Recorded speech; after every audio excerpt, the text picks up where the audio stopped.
Hey everyone, I'm Jennifer and this is the Quilted Cow's tips, tricks, and helpful hints. Today I'll be showing you how to use heat and bond liquid vinyl. Before we get started, I would like to thank our sponsors, Wilmington Prints, Husqvarna Viking, and Creative Grids.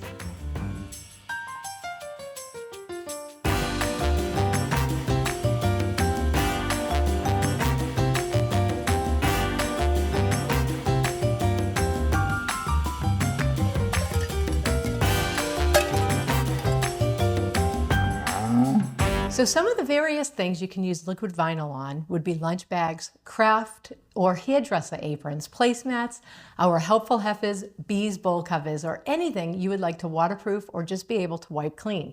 The first thing you need to do is prepare your fabric. I've already gone ahead and pre-washed this. Just run the fabric under cool water and hang to dry. After the fabric is dried, give it a quick press. Grab a foam brush and make sure you cover the surface you'll be working on. I've actually gone ahead and I'm using the applique pressing sheet. This is what I love to use, and it is going to keep your surface nice and clean. One coat will make your project water and stain resistant. 2 coats, waterproof and stain resistant, and 3 coats, waterproof, stain resistant, and a semi-gloss oilcloth finish. Let me show you how easy it is to work with. Go ahead and apply 1 coat.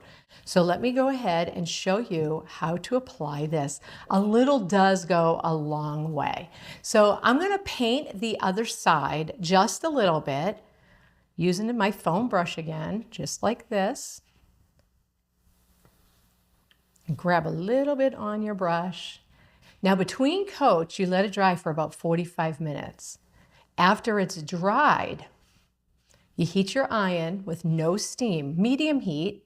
All right, so after you've done that, you want to make sure that you wipe the lid really carefully so that the next time you go to use it, it is not all stuck.